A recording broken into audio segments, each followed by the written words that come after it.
सुन्नेछौँ र हामी प्राय सबै मण्डलीबाट नै हामी आज यहाँ उपस्थित छौँ। त्यसर्थ प्रभु यीशु ख्रीष्टको नाउँमा सम्पूर्ण हामी जो जति जुमबाट आबद्ध भएका छौँ आजको क्रिसमस सेलिब्रेसनमा र मण्डलीमा हामी थोरै मात्रामा हामी यहाँ छौँ र सबैलाई म प्रभु यीशु ख्रीष्टको नाउँमा जय मसीह टक्र्याउन चाहे। तपाईँहरू सबैलाई धेरै धन्यवाद यो समयको लागि। र विशेष गरी हामीले जब क्रिसमस को बारेमा हामी सुन्छौँ बुझ्छौँ प्राय हामी धेरै कुराहरू सिकिसकेका छौँ, बुझिसकेका छौँ, जानेका छौँ, क्रिसमसको अर्थ जानेका छौँ र अझै पनि एउटा विषयवस्तुलाई हामीले आज मात्र होइन तर सायद हाम्रो जीवनको अन्तिम घडीसम्म हामीले सम्झना राख्नुपर्छ र क्रिसमसको अर्थ के हो, किन परमेश्वरले हामीलाई बालक दिनुभयो, किन हामीलाई उहाँले आफ्नो एकमात्र पुत्र दिनुभयो, यो हामी सबैले सदैव सम्झना गर्नुपर्छ। र म केही कुराहरू छोटकरीमा तपाईँहरूको माझमा बाँड्नेछु।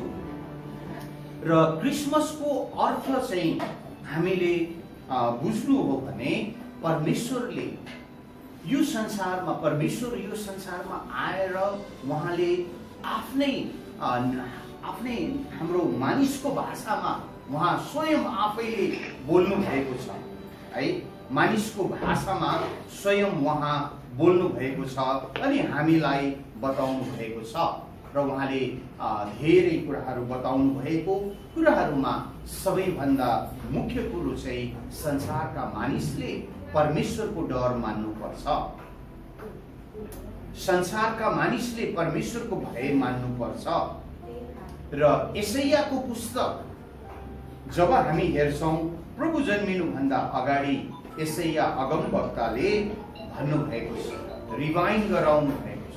यसैया अगमवक्ताले भन्नुभएको छ मानिसको अवस्था परिस्थिति सबै कुराहरू चाहिँ यसैया अगमवक्ताले देखाउनु भएको छ र भन्नुभएको छ कि संसारका मानिसले के गर्नुपर्छ, परमेश्वरको भय मान्नुपर्छ। यदि संसारका मानिसले परमेश्वरको भय मानेनन् भने मानिस पतन हुन्छ, मानिसको देश पतन हुन्छ, मानिसको जीवन पतन हुन्छ, मानिसको घर पतन हुन्छ। र त्यति मात्रै होइन, हाम्रो मण्डली पनि के हुन सक्छ, शैतानले मण्डलीलाई बाधा पुर्याउन सक्छ। त्यसकारणले म केही कुराहरू हाम्रो माझमा आज पढ्नेछु र हामी यो कुरोलाई सम्झना गरौँ कि परमेश्वर यो संसारमा आउनुको अर्थ चाहिँ के हो त भन्दाखेरि र क्रिसमसको अर्थ चाहिँ के हो भन्दाखेरि हामी मानिसहरू परमेश्वरलाई विश्वास गर्नेले पनि परमेश्वरलाई विश्वास नगर्ने मानिसले पनि हामीले चाहिँ के गर्न जरुरी छ त भन्दाखेरि परमेश्वरको भय मान्न आवश्यक छ। र अब यहाँ प्रभु जन्मिनुभन्दा 700 वर्ष अगाडि यसैया अगमवक्ताले भन्छन् यस प्रजाको मार्गमा नहिड्नलाई परम प्रभुले मलाई चेतावनी दिँदै आफ्नो बलियो हात म माथि राखेर मलाई यसो भन्नुभयो। र यहाँ यसैया अगमवक्ताले भन्न चाहनु भएको कुरो चाहिँ के छ भने कि यो संसारमा अर्थात् यसैया अगमवक्ताको समयमा त्यति बेलाको समयमा मानिसहरू है परमेश्वरको भय नमान्ने मानिसहरूको माझमा यसैया अगमवक्ता हुनुहुन्थ्यो र परमेश्वरको भय नमान्ने मानिसहरू जो जति थिए र उनीहरूले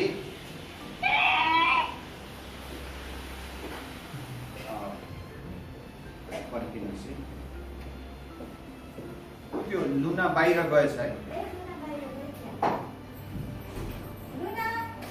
र विशेष गरी यो समय चाहिँ हामीले हेर्छौँ कि परमेश्वरले भन्नुभएको कुरो कि यसैया अगमवक्ताको समयमा यसैया अगमवक्ता त्यो माहौलमा थिए कि मानिसहरू चाहिँ परमेश्वरको डर मान्थेन, भय मान्थेन। र त्यस्तो माहौलमा कस्तो परिस्थिति थियो, तब परमेश्वर चाहिँ यशाया अगमवक्ताबाट बोल्नुहुन्छ र परमेश्वरले यशाया अगमवक्तालाई भन्नुहुन्छ, जुन कुरालाई मानिसहरू षड्यन्त्र भन्छन् त्यसलाई कहिले षड्यन्त्र नभन्, र जे कुरादेखि तिनीहरू डराउँछन् त्यसदेखि त नडरा, त्यसदेखि भयभीत नहो। र अब त्यति बेलाका मानिसहरूले परमेश्वरका कतिवटा सुधारका कुराहरू, परमेश्वरले दिनुभएका वचन जो थियो र ती वचनहरू यशाया अगमवक्ताले बोल्नु भएको थियो, तब मानिसहरूले भन्थे यो चाहिँ डर, हामीलाई डर देखायो है।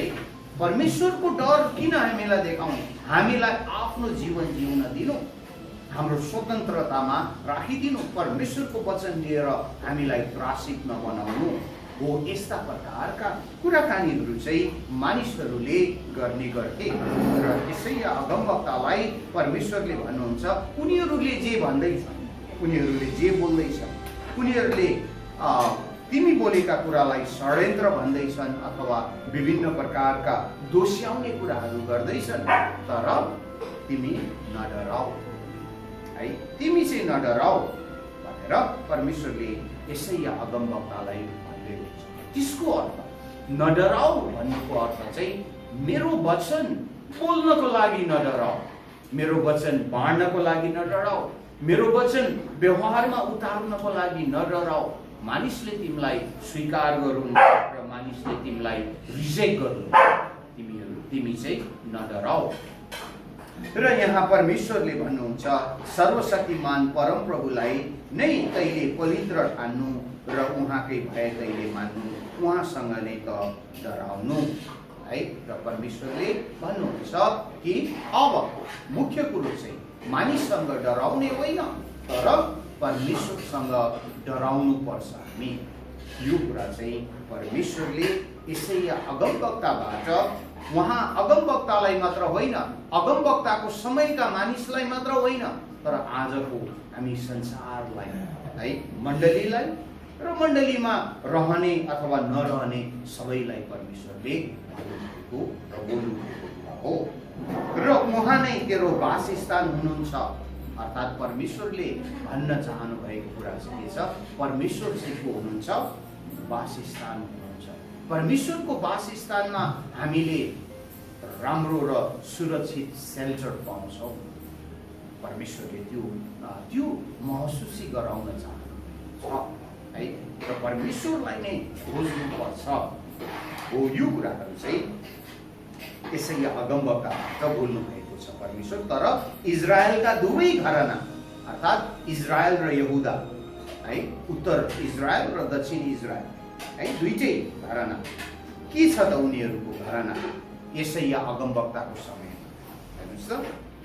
र यहाँ म फेरि पनि पढ्छु, तर इजरायलका दुवै घरानाका निम्ति उहाँ एउटा ढुङ्गा हुनुहुनेछ है।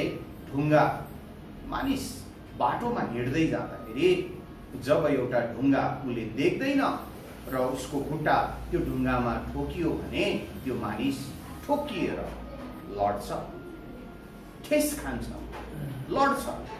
र यहाँ त्यस कारणले परमेश्वरले भन्दै हुनुहुन्छ, दुवै घरानाका निम्ति एउटा ढुङ्गा हुनुहुनेछ।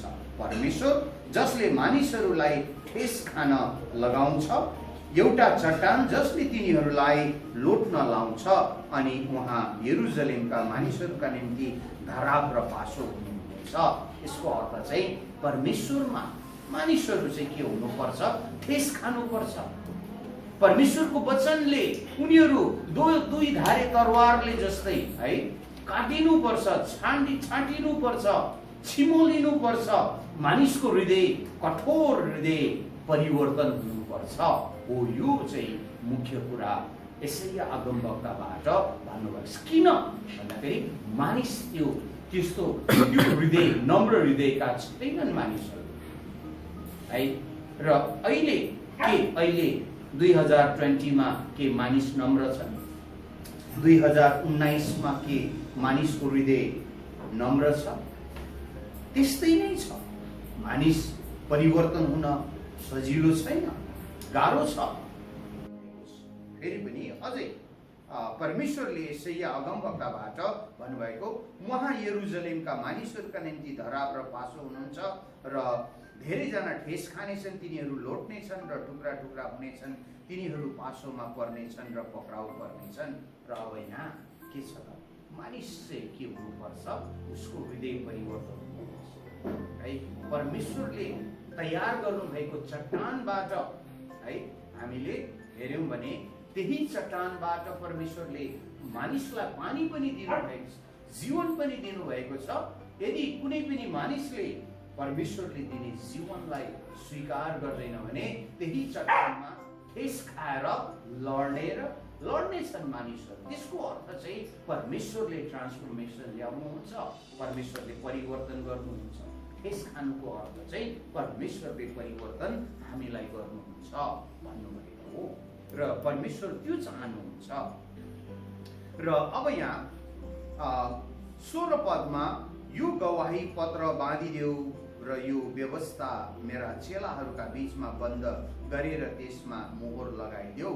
र यहाँ यसैया अगमवक्ताबाट परमेश्वरले भन्नुहुन्छ मेरो चेलाहरूको हातमा यो सबै वचनलाई मोहर लगाएर उनीहरूको हातमा राखिदेऊ भन्नुपर्दा चाहिँ त्यहाँ रहस्यका कुराहरू छन्।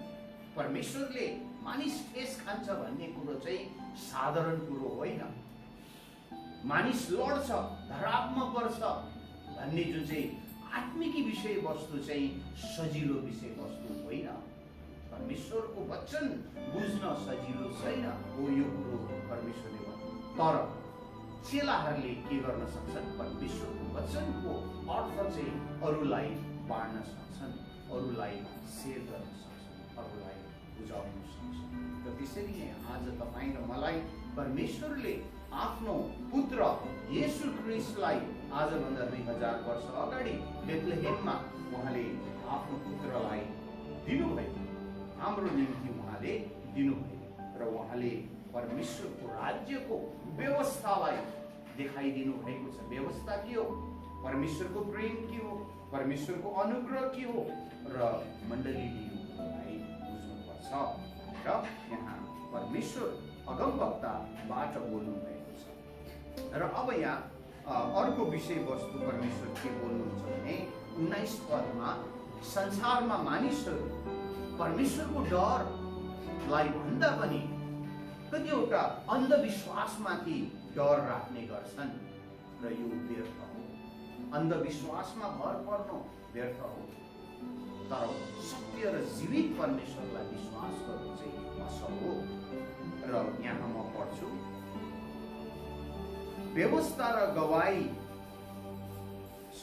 अलि माथिबाट पढ्छु 19 पदबाट। जब मानिसहरूले तिमीहरूलाई भूत प्रेत खेलाउने र तन्त्र मन्त्र गर्ने धामी झाँक्रीसँग सल्लाह ल्याऊ भनी भन्लान्, तब के मानिसहरूले आफ्ना परमेश्वर कहाँ गएर सोध्नु पर्दैन र जीवितहरूका विषयमा मरेकाहरूलाई किन सोध्ने? व्यवस्था र गवाही कहाँ जाओ? यदि तिमीहरू यस वचन अनुसार बोलेनन् भने तिनीहरूसित बिहानको मिरमिरे उज्यालो पनि छैन। र अब यहाँ परमेश्वरले मण्डलीलाई पनि चुनौती दिनुहुन्छ है। यसैया अगमवक्ताका समयका धर्मगुरुहरूलाई मात्र होइन, व्यवस्थालाई सिकाउने मानिसहरूलाई मात्र होइन, तर आज हामी मण्डलीलाई पनि परमेश्वरले बोल्नु भएको छ। मण्डलीबाट पनि, मण्डलीसँग पनि बोल्नु भएको छ कि मण्डलीले चाहिँ के गर्नुपर्छ, परमेश्वरको सुसमाचार प्रचार गर्नै पर्छ। परमेश्वरले जीवन दिन चाहनु भएका कुरो चाहिँ मानिसलाई मण्डलीले बताउनै पर्छ हो। यो चाहिँ एकदमै इम्पोर्टेन्ट, एकदम मुख्य विषय वस्तु यसैया अगमवक्ताबाट के गर्नु भएको, परमेश्वर बोल्नु। तर पनि हामीले इतिहास हेर्यौँ भने व्यवस्थाका धर्मगुरुहरूले पनि के गरेका छन्, परमेश्वरको वचनलाई सही अर्थमा सिकाउन सकेका छैनन्। र जब प्रभु येशू ख्रीष्ट 2000 वर्ष अगाडि आउनुभयो तब व्यवस्थालाई सिकाउने धर्मगुरुहरू र हामीले फारिसीहरूलाई हेर्छौँ, र फारिसीहरूलाई जब हामी हेर्छौँ, देख्छौँ, बुझ्छौँ र फारिसीहरूलाई परमेश्वरले के भन्नुहुन्छ भन्दाखेरि कतिपल्ट सिकाउनुहुन्छ, भन्नुहुन्छ, विरोध गर्नुहुन्छ, खण्डन गर्नुहुन्छ परमेश्वरले है। के खण्डन गर्नुहुन्छ भने कि उनीहरू चाहिँ मुखले मात्र बोल्छन् तर उनीहरू चाहिँ जीवनमा के गर्दैनन्, व्यवहारमा परमेश्वरको वचनको आधारमा जीवन जिउँदैनन्। प्रभुले यसरी फारिसीहरूको विरुद्धमा खण्डन पनि गर्नुभएको छ। र अब त्यसको अर्थ चाहिँ हामीले के हेर्छौँ, फारिसीलाई धिक्कार गर्ने होइन, तर फारिसीहरू चाहिँ के हुन्छ भन्दाखेरि मानिसहरू, र मानिसमा कमजोरी हुन्छ, मानिसमा धेरै कुराहरू कमजोरी हुन्छ। चाहे परमेश्वरलाई उसले राम्रोसँग चिने पनि नचिने पनि, ऊ धर्मगुरु भए पनि ऊ ह्युमन मानिस हो, केही न केही कमजोरी हुन्छ, उसले गल्ती पनि गर्नु सक्छ। तर केवल क्षमा चाहिँ परमेश्वरले मात्र दिन सक्नुहुन्छ है। मानिसको गल्तीको क्षमा केवल परमेश्वरले मात्र दिन सक्नुहुन्छ। र परमेश्वरले मानिस जातिलाई क्षमा दिनको लागि आजभन्दा 2000 वर्ष अगाडि यो संसारमा परमेश्वर स्वयं आउनुभयो। र परमेश्वर आउनुहुन्छ है, येशू ख्रीष्ट आउनुहुन्छ, मसीह आउनुहुन्छ भन्ने कुरो परमेश्वरले यसैया अगमवक्ताबाट अलरेडी पहिले नै घोषणा 700 वर्ष अगाडि नै घोषणा गर्नुभएको छ। र म पढ्नेछु 9 अध्यायको 6 पद। यसैया 9 अध्यायको 6 पद अघि हामीले सुरुमा पनि पढिसकेका छौँ। किनभने हाम्रा निम्ति एकजना बालकको जन्म भएको छ, हाम्रो निम्ति एकजना छोरो दिएको छ, शासन उहाँको काँधमा हुनेछ, उहाँ अचम्मको सल्लाहकार, शक्तिशाली परमेश्वर, अनन्तका पिता, शान्तिका राजकुमार कहलाउनुहुनेछ। उहाँको शासन र शान्तिका वृद्धिको अन्त कहिले हुने छैन। र यहाँ प्रभु जन्मिनुभन्दा 700 वर्ष अगाडि यसैया अगमवक्ताले गरेको भविष्यवाणी पूरा भइसकेको छ। येशू ख्रीष्ट आइसक्नुभयो र येशू ख्रीष्ट चाहिँ को हुनुहुन्छ? यहाँ यसैया अगमवक्ताले पहिले भनिसक्नु भएको छ कि उहाँ चाहिँ हामीलाई शासन गर्ने, हाम्रो राजाहरूका राजा चाहिँ उहाँ हुनुहुन्छ र उहाँ चाहिँ सल्लाहकार हुनुहुन्छ। र सल्लाहकारको अर्थ हो कि जसलाई चाहिँ सबै कुरोको ज्ञान छ, सबै कुरोको जानकारी छ, र ज्ञान र जानकारी भएको व्यक्तिले मात्रै अरूलाई सल्लाह दिन सक्नुहुन्छ। र येशू ख्रीष्ट चाहिँ को हुनुहुन्छ? हाम्रो आत्मा कसरी बाँच्छ, हामीले नयाँ जीवन कसरी पाउँछौँ, अनन्तको राज्यमा हामी कसरी जान सक्छौँ, परमेश्वरको राज्यमा सदा सर्वदाको लागि हामी कसरी त्यहाँ पुग्न सक्छौँ। र त्यो सल्लाह केवल येशूले मात्रै संसारमा दिनुभएको छ। र संसारको सल्लाहकार येशू हुनुहुन्छ। आत्मालाई बचाउन सक्ने, कसरी बचाउने आत्मालाई, त्यो सल्लाह येशूले दिनुभएको छ। र येशूले स्पष्टसँग भन्नुभएको छ, यदि मलाई विश्वास गर्ने मर्यो भने पनि ऊ चाहिँ जीवित रहनेछ। भन्नुको अर्थ शरीरमा मरे तापनि उसले आत्मामा जीवन पाउनेछ। र यो कुराहरू चाहिँ हामीले प्रभुबाट पाउँछौँ। र उहाँ चाहिँ शक्तिशाली परमेश्वर हुनुहुन्छ र अनन्तका पिता, शान्तिका राजकुमार कहलाइनुहुनेछ। र आज हामी प्रभुलाई आदर गर्छौँ। आज तपाईँ र म त हामीले प्रभुलाई चिनेका छौँ, परमेश्वरको प्रभुको वचनलाई हामीले सुनेका छौँ, वचनलाई पढेका छौँ। तर तब मात्रै हामीले प्रभुलाई धन्यवाद दिन आएका छौँ। तर संसारमा प्रभुलाई नचिन्ने मानिसहरूले पनि आज ह्याप्पी क्रिसमस, मेरी क्रिसमस सबैले खुसी हुन्छ होइन।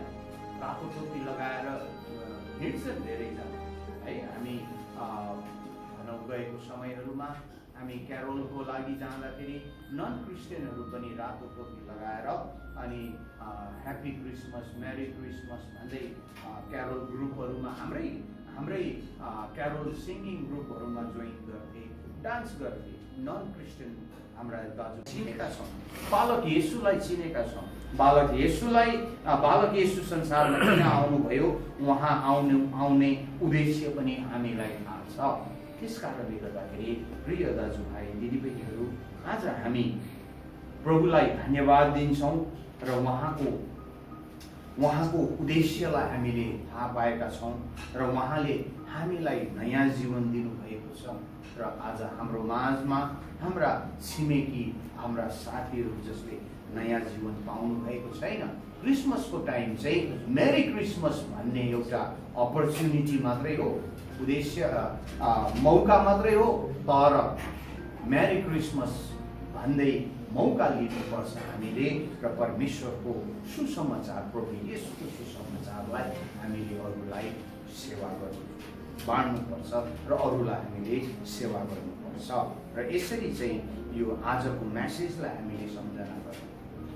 2000 वर्ष अगाडि मात्र होइन, प्रभु आउनुभन्दा अगाडि पनि मानव जातिको अवस्था परिस्थितिहरू हामीले यशायाको पुस्तक 8 अध्यायको 11 देखि 22 पदसम्म तपाईँहरूले आफ्नो बाइबल पवित्र धर्मशास्त्रमा पढ्नुभयो भने पनि त्यहाँ मानिसको जीवन, मानिसको सोच, मानिसको हृदय, मानिसका भावना विचारहरू के छ, उचित छैन, कमजोर छ।